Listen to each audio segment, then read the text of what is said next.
Hello, I'm Alfred Webre, and we're with independent scientist Leuren Moret. Today is Sunday, April 17th, 2011, and we're here with an update on the aftermath of the tectonic warfare, the tectonic nuclear war that began with the Fukushima event on March 11th, 2011. If there were a headline for this interview with Leuren, it would be Radiation War Intensifies with HAARP Tornadoes over the United States. Welcome. Thank you. Look, I'm so happy to be on again. I think we do great interviews. yeah, well, it's kind of right in the middle of this false flag operation and low-level nuclear war against the planet. We're now up to a level 7 of a nuclear disaster, and I wondered if you could tell us more about what's going on in Japan. Well, basically, TEPCO, the Tokyo Electric and Power Company, has been sort of running the whole emergency response since March 11th. And the government has stepped back, international agencies have stepped back, as we know very well, and they're actually all complicit in this disaster and intensifying the effect of it. The most worrisome thing about this disaster is the danger to all living things. Japan is now already so contaminated in the top third of the main island of Honshu that it's really basically uninhabitable. The radiation levels on the ground are 3 times what they were around Chernobyl. Now, it has been increased to a level 7 nuclear disaster after more than 1 month. I don't know why. It may be international pressure or just the tempo that TEPCO wants to take in order not to panic the citizens of Japan. But it is certainly a level 7 nuclear disaster, which is the highest. It's unprecedented. And there are 50 trillion becquerels of radiation officially admitted to have been released. And this is not a stable situation at all, far from it. It is still a ticking time bomb. And I would like to read the words of Michio Kaku on how he describes this. He said, think of driving a car, and the car all of a sudden lunges out of control. You hit the brakes. The brakes don't work. That's because the earthquake wiped out the safety systems in the first minute after the earthquake, followed by the tsunami an hour later. Then your radiator starts to heat up and explodes. That's the hydrogen gas explosion. And then to make it worse, the gas tank is heating up, and all of a sudden your whole car is going to be in flames. That's a full-scale meltdown.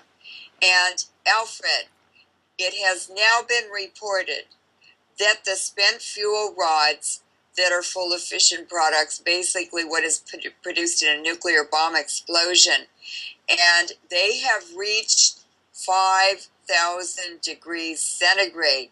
That is the temperature of the sun. And so that's what Michio Kaku is referring to about it's a full-scale meltdown. And so he goes on. So what do? You drive the car into a river. That's what the utility company did by putting seawater into the reactors. Seawater from the Pacific Ocean in a desperate attempt to keep water on top of the core. But then seawater has salt in it, and that comes up your radiator. And so what do? You call out the local firemen. And so now you have these Japanese samurai warriors. They know that this is potentially a suicide mission. They're coming in with hose water, hose water. This is what you sprinkle flowers with in your garden, Alfred. Trying to keep water over the melted nuclear reactor cores. So that's the situation now. So when the utility says that things are stable, it's only stable in the sense that you're dangling from a cliff hanging by your fingernails.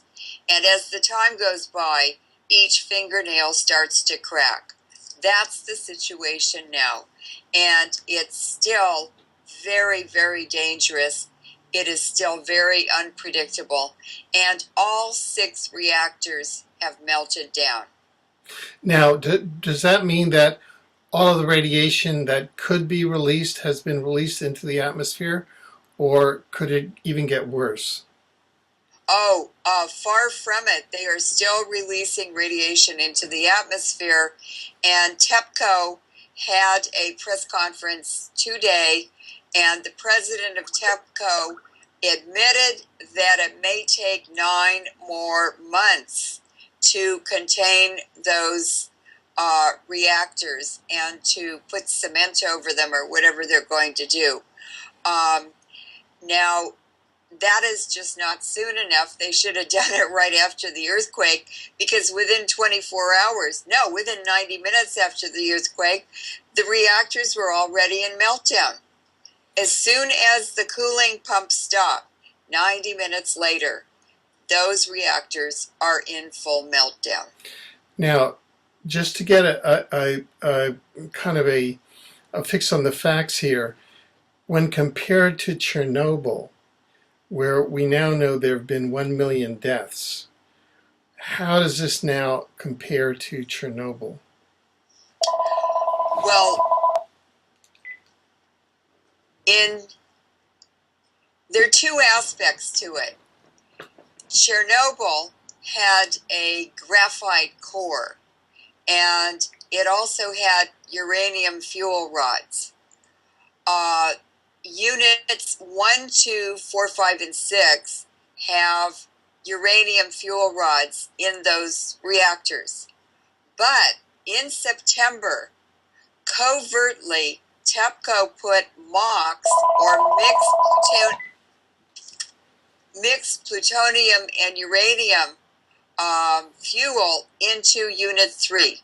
MOX fuel was forbidden by the governor of the Fukushima prefecture. And governors of prefectures in Japan have power higher to make decisions in their own prefecture than the government. So it violated his ban on MOX fuel in Fukushima prefecture. The most violent explosion was in Unit 3 because plutonium fuel is extremely dangerous.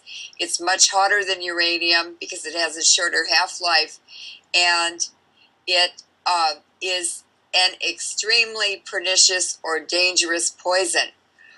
The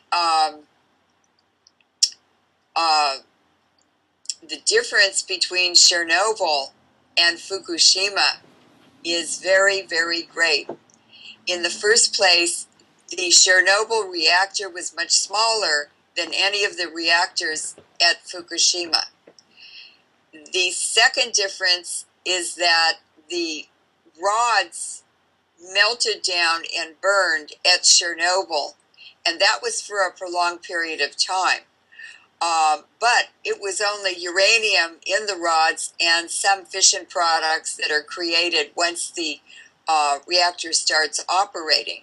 The uranium atoms release particles and rays from the nucleus and fragment the uranium atom into pieces that are actually other radioactive isotopes. So that is what was released from Chernobyl. What we're looking at Fukushima is not only a meltdown in 6 reactors that are the biggest ones in the world, and much more fuel are in those reactors, so they've all gone into a complete meltdown. Some of that has been released into the atmosphere, and And now they're dumping the radioactive cooling water into the ocean, which means that we'll get into the Great Conveyor Belt, which will carry it all around the Pacific and the Atlantic. That's very, very dangerous. It will poison the fisheries. It's going to kill whales. It will poison food supplies all around the world that come out of the ocean. And along with the atmospheric contamination that is raining out over continents, a major contamination of our food supplies globally is happening. Now, the worst thing about Fukushima is that 600,000 nuclear spent fuel rods were stored in 7 pools. 6 of the cooling pools were located on top of the reactors. In the 3 nuclear power plants, reactors that blew up, those buildings also expelled a lot of the fuel rods straight into the atmosphere. They went 300 feet or more up into the air. We don't even know where they are now or what happened to them. But according to Dr. Busby, the spent fuel rods in all 3 reactors were blown into the sky. And the Unit 3 had the most explosive reaction when the hydrogen exploded because of the MOX fuel. So we now have not just the radiation that was released by Chernobyl, but we have much, much, much more dangerous radiation, the fission products released from the spent fuel rods, and that did not happen at Chernobyl. So now they're detecting plutonium in Scandinavia, in England, in Australia. It's all over the world now.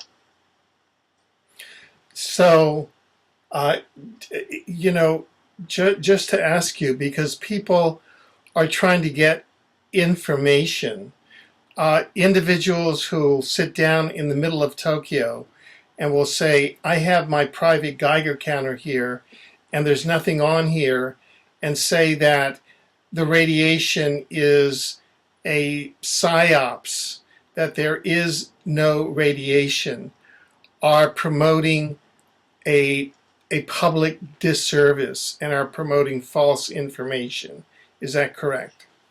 It's absolutely false information, and the Japanese government must have a very different Geiger counter, because the decision has been made to move the Japanese government and the parliament out of Tokyo to either Nagoya or Osaka.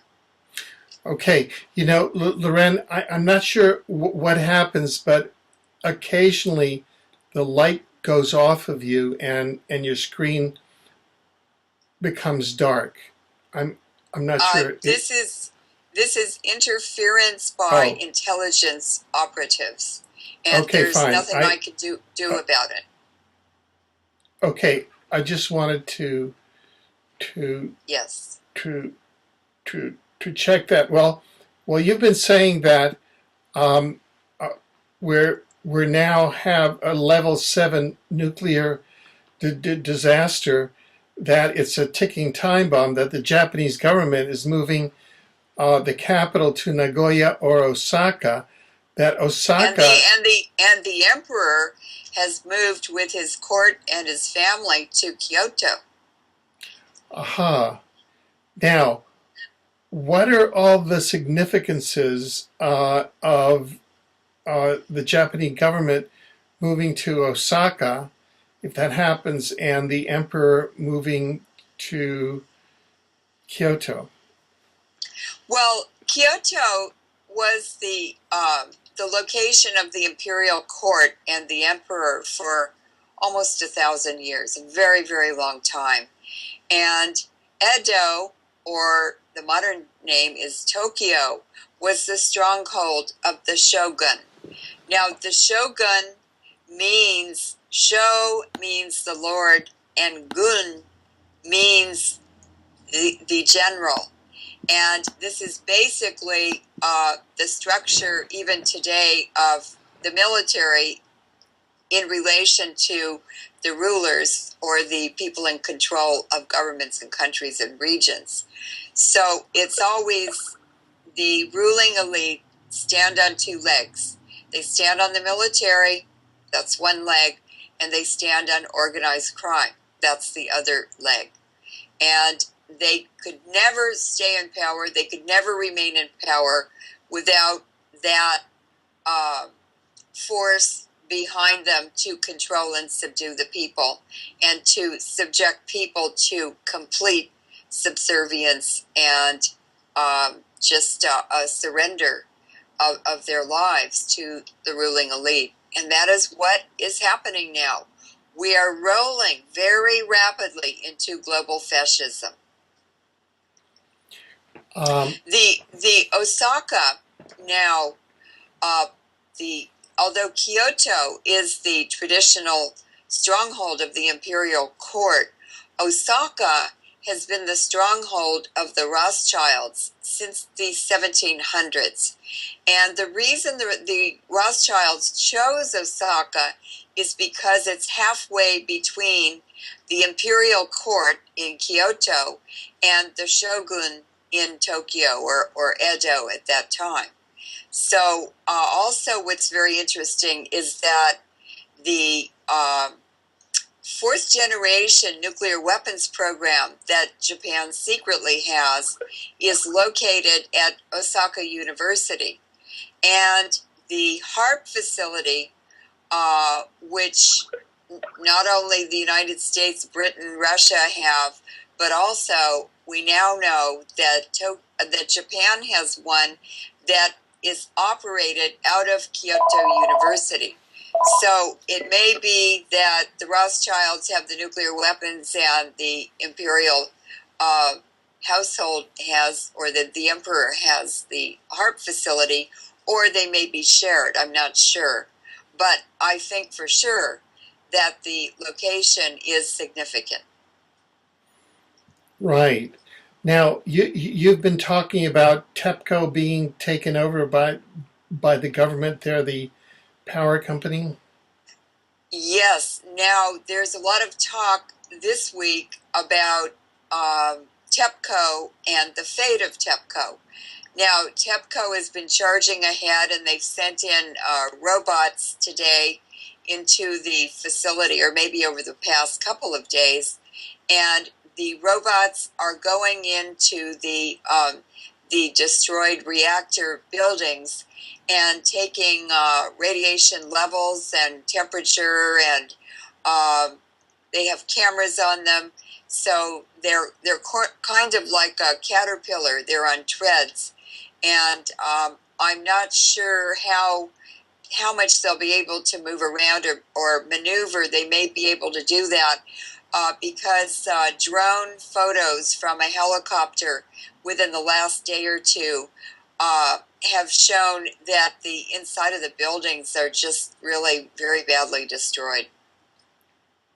There's just detritus and building materials and ruptured pipes and wires all over the place. I don't know how they can even get into the buildings, but they probably will. Now, that means that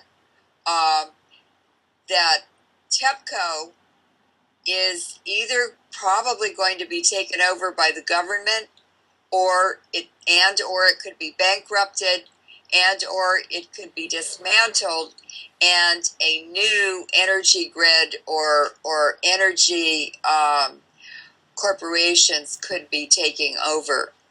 It's unclear at this point, but apparently the press conference today with the TEPCO president announcing that they're going to cover these reactors within the next 9 months and clean up the site is the first really positive move that I've really heard, although I don't really trust them or believe them. now, Actually, the whole Fukushima site, the whole plant facility, the entire thing should be covered in cement to prevent further escape of radiation. The whole site, the soil, everything, the foliage, the trees, the buildings, it's all contaminated. And the releases of radiation are contaminating not only Japan, but also the northern and southern hemispheres now. Yes, yes. So not only is the northern third of Honshu, the main island of Japan where Tokyo is located, not only is that contaminated at levels 3 times that around Chernobyl, but even the port of Tokyo is now so radioactive and contaminated with Fukushima radiation that ships are refusing to go into port there to unload their cargoes. They're probably going to ports in parts of Japan that are more to the south. But also the radiation has now been reported in Taiwan, very, very, very large concentrations.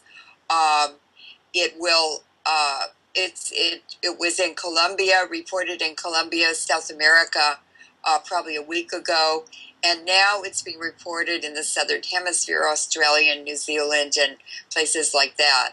So in 1 year, because of atmospheric convection and mixing, there will be complete mixing of this radiation all over the planet.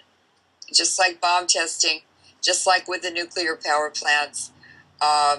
It's just, there's nowhere to hide, Alfred. There's nowhere to go. It's going to be everywhere. And at what level or at what strength do you estimate that radiation attributable to the Fukushima event to be? Well, it's going to be like bomb testing, but much worse and much faster, because with bomb testing, the nuclear bomb tests that France and Britain and the United States and the Soviet Union did, they injected those very deadly fission products from the nuclear explosion, which is basically what's in the spent fuel rods, high into the atmosphere. And 85% of it is still up there.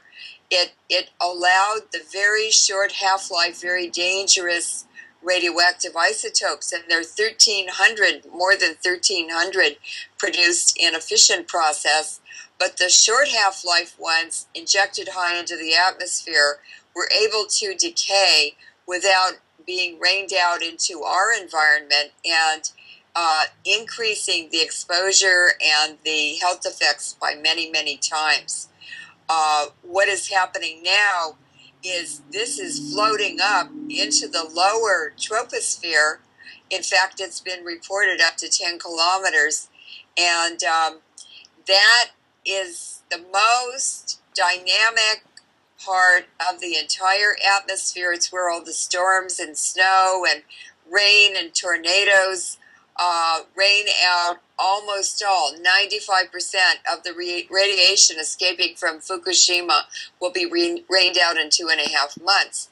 Now, another problem is that if they don't fix it for 9 months, if they don't encase all of those disastrous reactors that are still in full meltdown and proceeding to higher and higher temperatures, which causes more and more radiation to be released, then not only are you raining out what has been released up to now in 2.5 months, but you're continuing to release more, exposing the whole global population to basically what will be low levels of radiation. And chronic exposure to low-level radiation is the worst form of nuclear war. It will have the greatest effects in a very negative sense on all living things. It's not just humans.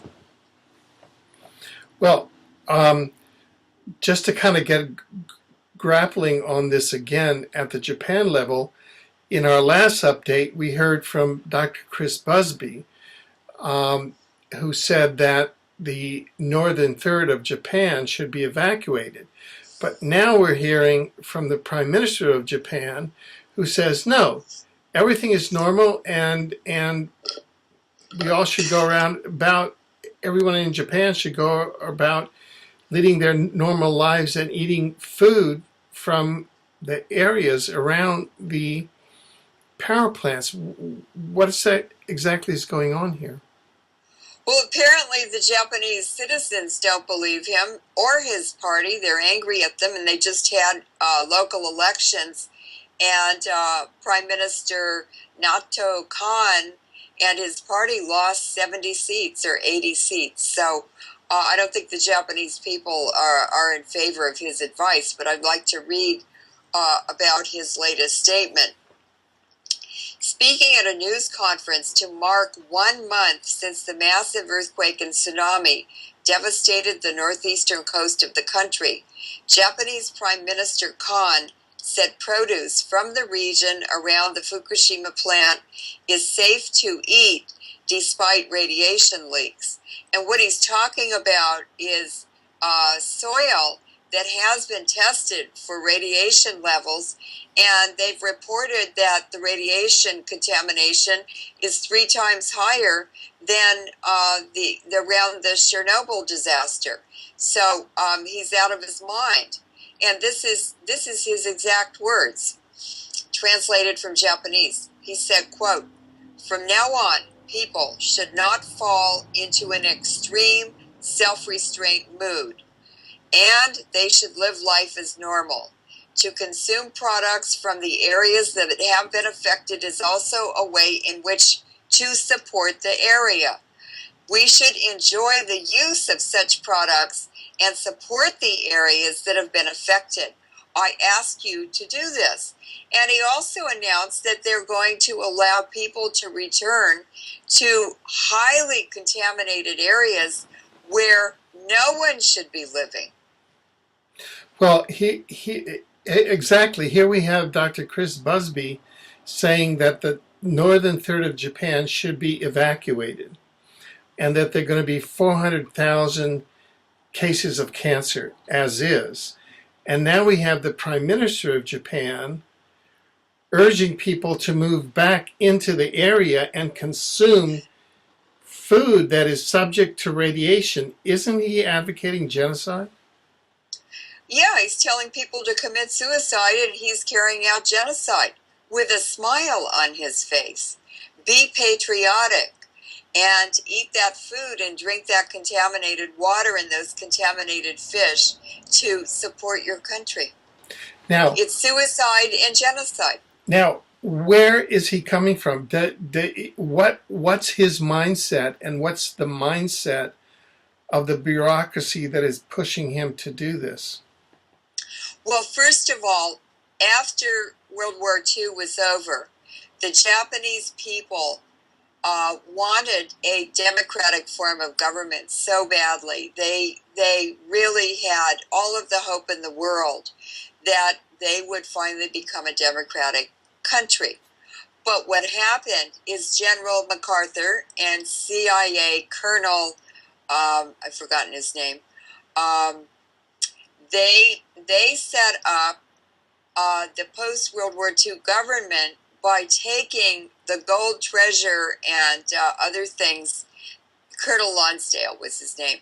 That MacArthur and Lonsdale captured a lot of the gold and other treasure that the Japanese looted from 12 Southeast Asian countries, China, Manchuria, and then, of course, Korea, too. And can you imagine how much gold and money that was, Alfred? It's 5,000 years of accumulated wealth that had never been touched. In fact, it was more gold in Asia than the London bankers even expected. They had no idea Asia had that much gold in their possession. And so that money was put into 2 trust funds. One, and this was with President Truman too. One trust fund was trillions of dollars, and it's described in a book called The Gold Warriors by the Seagraves, Seagraves, and it's what happened to Yamashita's gold.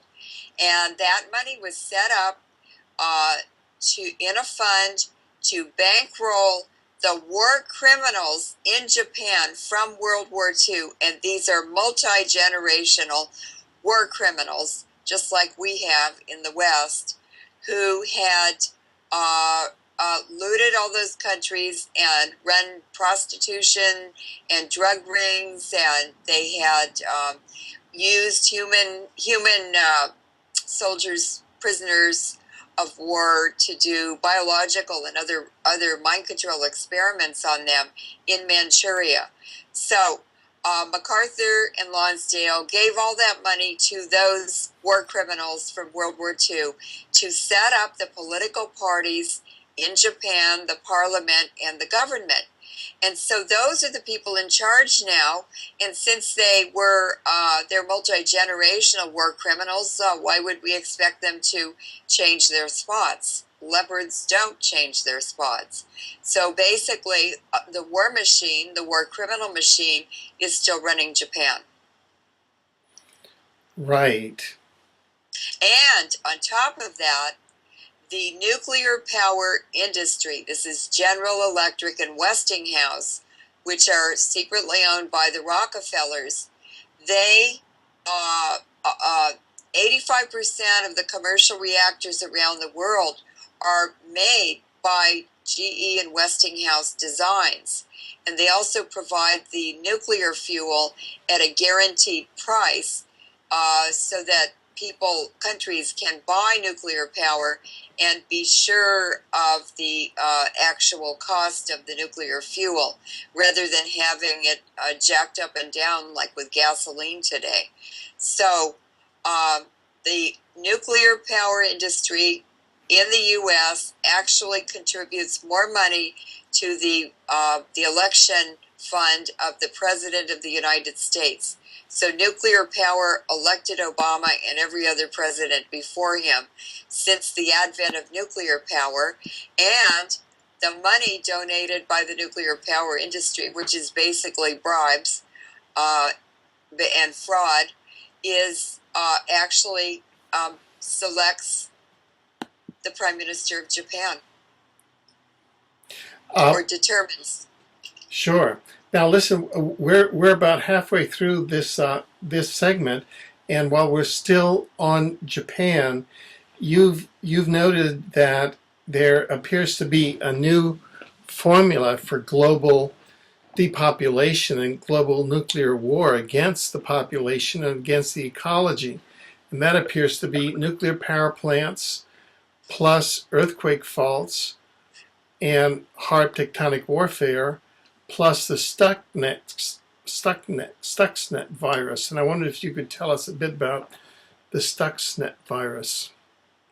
The Stuxnet virus is one of the most dangerous aspects of this Fukushima disaster. And not only are nuclear power plants in the U.S. and Japan placed on active earthquake fault zones, but this Stuxnet virus was created and emerged in 2010. It was created by the CIA and the Mossad. And a German cyber investigator named Ralph Langner has a very excellent talk. It's a 10-minute presentation at a conference in Long Beach in March. I believe it was March 1st. And what he said about the Stuxnet virus, because he was hired by Siemens, the company that made the controllers for many General Electric, many power plants, not just nuclear power plants, and not just GE reactors. He said that in his presentation that the Stuxnet virus is non-generic. In other words, it can attack any system with controllers.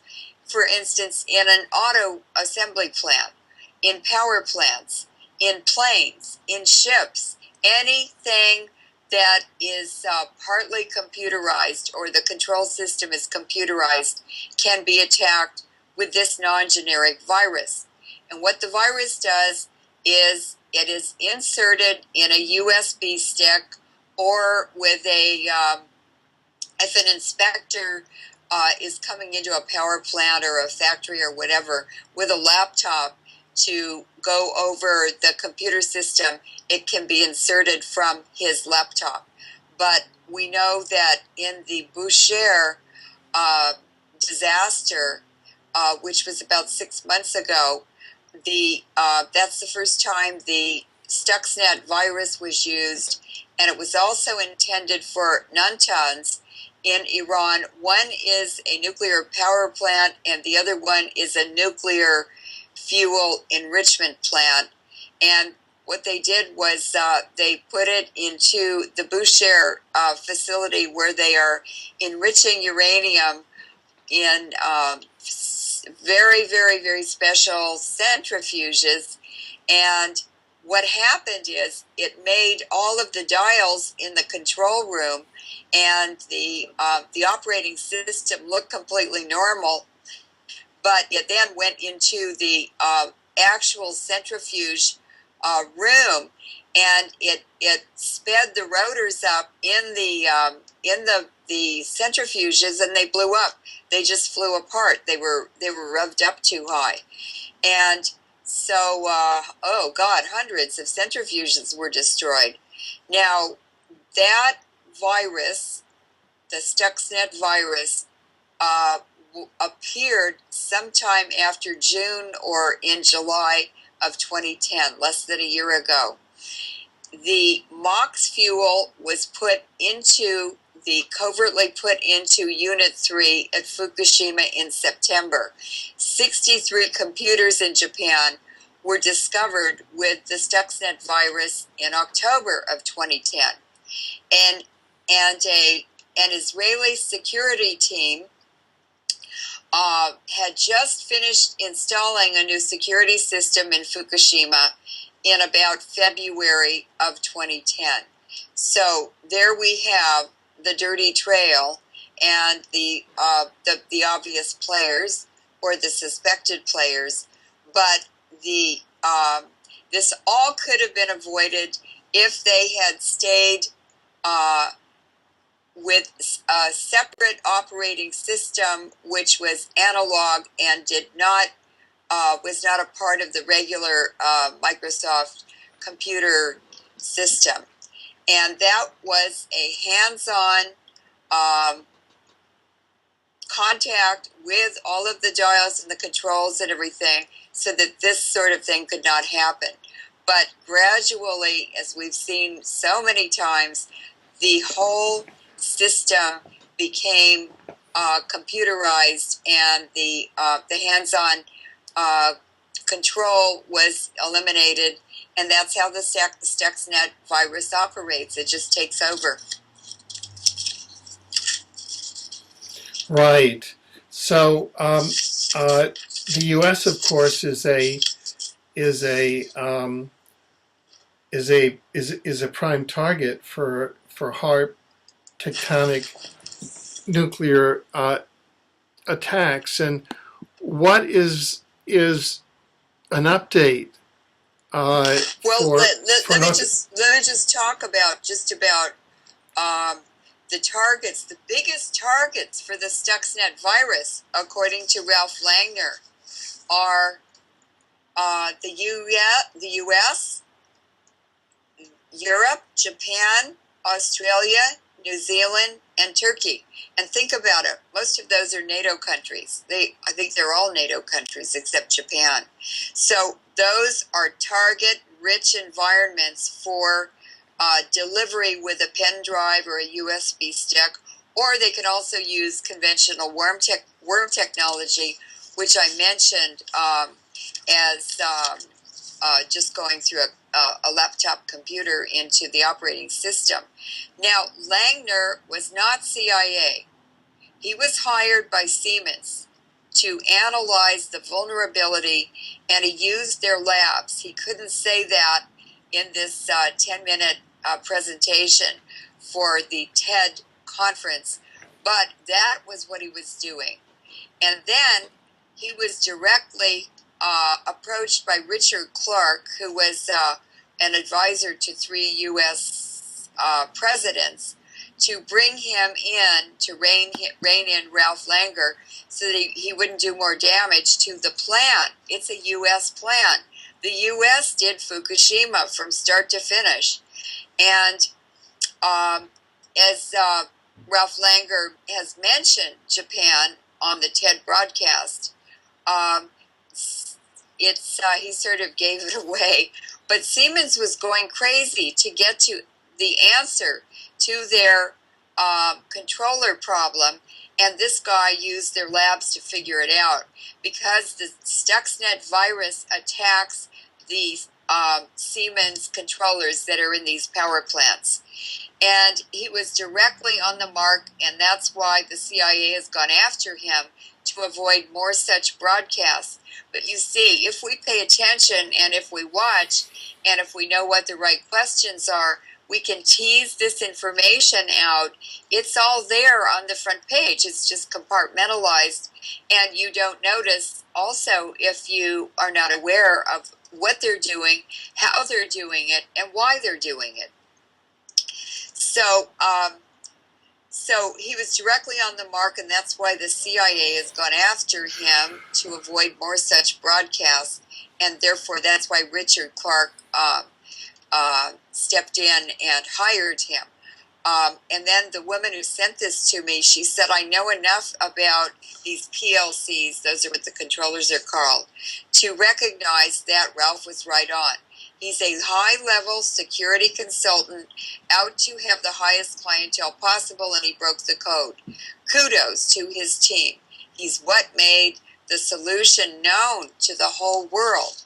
So there's a high-level American advisor to president stepping in to shut him up, and he can't knock him off. He's too well known. So he just promotes him. He just gives him another job. Now, the Stuxnet virus is extremely dangerous and very, very worrisome. And during the Cold War, the U.S. was doing cyber warfare with the Soviet Union. And what they found out is that the Soviet Union planned to steal certain technology from the U.S., and so what the U.S. did was they sabotaged the technology and allowed the Soviets, made sure they stole the sabotage technology. This is very much like a Stuxnet virus. And pretty soon, by the mid-1980s, the Soviets didn't even know which computers were good and which ones were infected throughout the whole Soviet Union. They had stolen all this technology that was sabotaged and proliferated it all over the Soviet Union, and it sabotaged natural gas pipelines. It helped actually to take down the Soviet Union and end the Cold War. So perhaps that is the fate of North America and of the Western countries, because it sure looks to me like the Stuxnet virus and nuclear power plants, which are almost all in major superpowers, and a lot of them are built on faults. So it just looks like a new formula for cyber tectonic nuclear warfare. Now, who is behind this? I know that we talked about it last time, but let's go through it again. This is part of HAARP, HAARP, and it's a huge weapon of mass destruction that was developed jointly by the Soviet Union and the U.S. during the Cold War. Star Wars and National Missile Defense, the funds and grants and money from those programs were actually funneled into the development of HAARP. I am a Livermore Nuclear Weapons Lab whistleblower. Livermore and Los Alamos are the two main nuclear weapons laboratories for the U.S. And the backbone of the internet was made at Livermore. Now, Ralph Langler said that it had to be extremely sophisticated computer knowledge in order to create the Stuxnet virus. And I wouldn't be surprised if it was not made at Livermore Lab. That would be a good guess, since the backbone of the internet was made there. It could be even the Navy who made it, because the Navy controls the whole internet, and SAIC, Science Applications International Corporation, set up all of the internet and communications for the entire military around the world. And that was when Admiral Bobby Ray Inman, who we already know is a top spook in the United States, was CEO of SAIC. And John Poindexter, Admiral Poindexter, 5 felon Admiral Poindexter, was also at SAIC, and he wrote the security software for the Sequoia and other election voting machines. So it could have even been Admiral Poindexter who wrote it. It was someone who knew everything about everything, and it was probably a team, actually. Right. We have about 15 minutes left in the segment, and so what I'd like to do is to shift now and begin to bring an update as to what's occurring in North America, because I know that very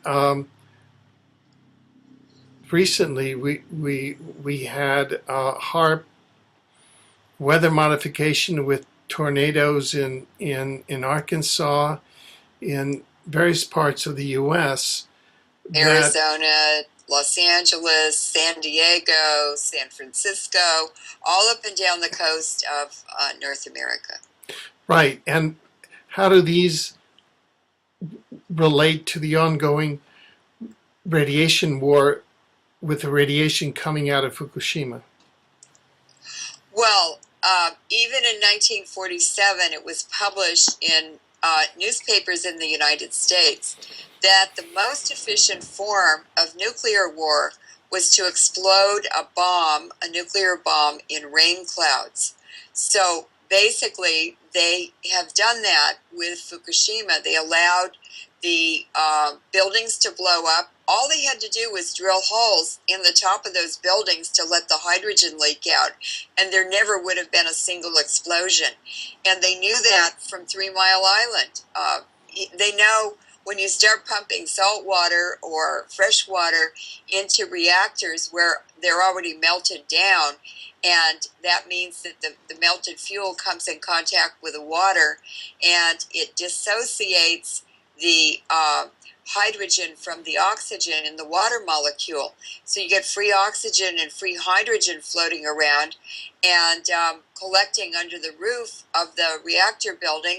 And pretty soon, sooner or later, that's going to come in contact with the hot fuel rods, the spent fuel rods that were in pools that had leaked, or some other source of heat, and it ignites the hydrogen. And as we saw 4 times, we saw huge explosions that just blew the top of the buildings off.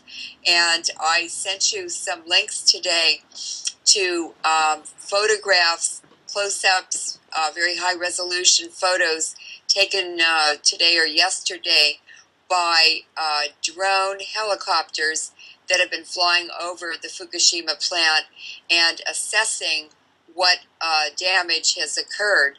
And when you see those pictures, you know they can never operate those plants again. They cannot even effectively pump water through them. All the pipes are blown up, and the building, the whole infrastructure is a disaster. And there's pieces of building all over inside and outside of each of those reactor buildings. What I did see in plant number 4, reactor number 4, I could see steam coming up out of where the pools are, the cooling pools for the spent fuel rods. So I believe that there is water in some of the pools in that building. I only saw 2 columns of steam. So perhaps there are only 2 cooling ponds out of 4 that have water in them. But in the other buildings, 3 and 1 and 2, I didn't see any steam coming out of them at all. So that indicates that the fuel rods were blown into the sky, or there's no water in the cooling ponds. They must have cracked in the earthquake too. Some of them must have. So it's a very, very dire situation. And all of that radiation is coming over here. I know that San Francisco drinking water was reported last week to have iodine 131 levels 18,000 times higher than the EPA standard. Now, what's happening in the US and Canada and Japan is that the regulatory agencies or the governments are increasing the amount of exposure to these very dangerous radioactive isotopes. They're increasing it and making it legal to expose the population to much higher levels of radiation. And isn't that what they always do? They just move the goalposts. So there was also a video on the internet of water officials in Santa Clara. They were suited up in the highest levels of protection, and they were sampling drinking water in Santa Clara County last week, and they chased away the citizens who had video cameras and made them leave the area. Now, Santa Clara and Sonoma counties, as I mentioned before, the public health departments issued letters to doctors in both of those counties ordering them to not give patients concerned about radiation exposure any iodine tablets, but to tell them the levels were harmless. Well, they aren't harmless for pregnant women. They are not harmless for developing fetuses. They're not harmless for the elderly, and they're not harmless for any age in between. So it's just the governments are complicit in this whole nightmare, and the EPA has 124 radiation monitoring stations, but 37 now are broken.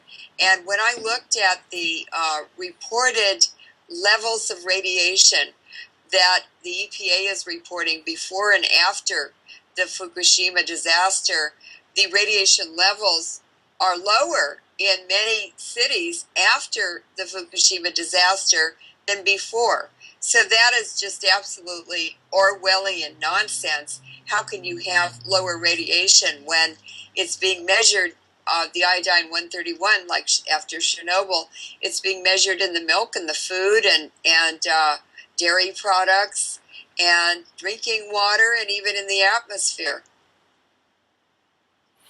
Right. Now, let's look a bit at the future, because that's when these cancers begin to mature, and you've made some predictions about the 20-year impact of this event.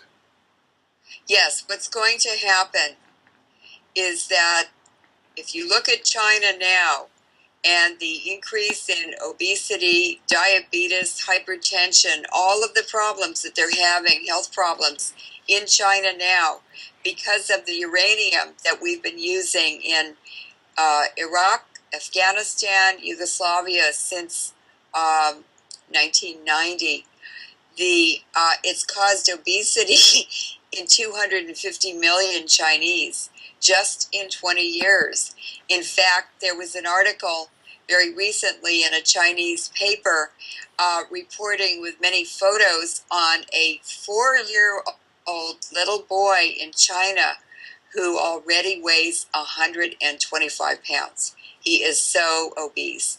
Now, the Chinese couldn't have changed their diet and their lifestyles so quickly in a 20-year period to cause such huge increases all over the country in obesity. And I also have looked at infertility all over the world. I use CIA data. They have very good demographics.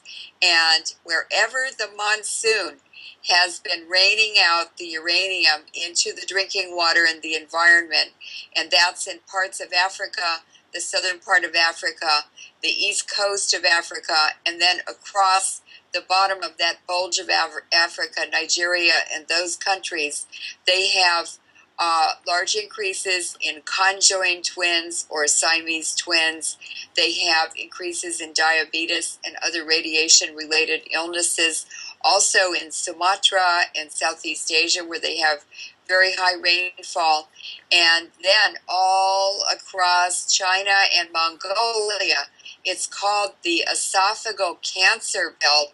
It's the Silk Road esophageal cancer belt. That is a pathway cancer in the esophagus, the lungs, the intestines, and the rectum.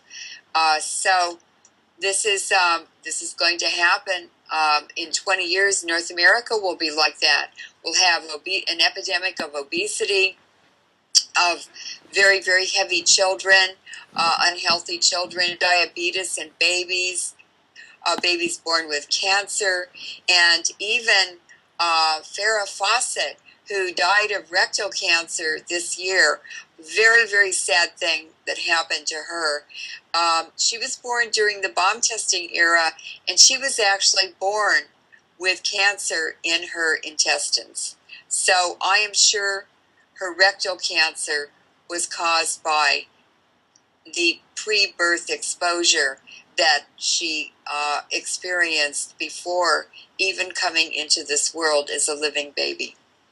Yeah, and just in the last 4 minutes of this program, I really want to concentrate again on the parties that are behind this, that control the nuclear power plant industry, that control HAARP, and that are carrying out events like Fukushima as intentional tectonic nuclear warfare events for purposes of depopulating the human race and the human genome in a very painful way.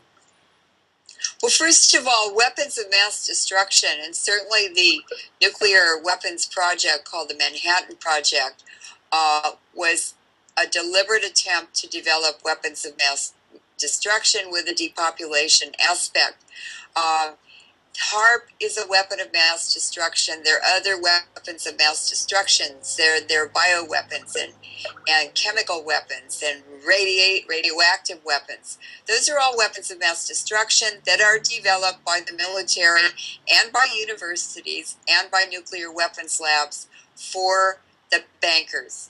And the bankers are the London bankers. The public name or the public face are the Rothschilds, but they're just a public face for many, many, many people. We don't even know who they are, but they are multi-generational crime families, permanent war crimes families.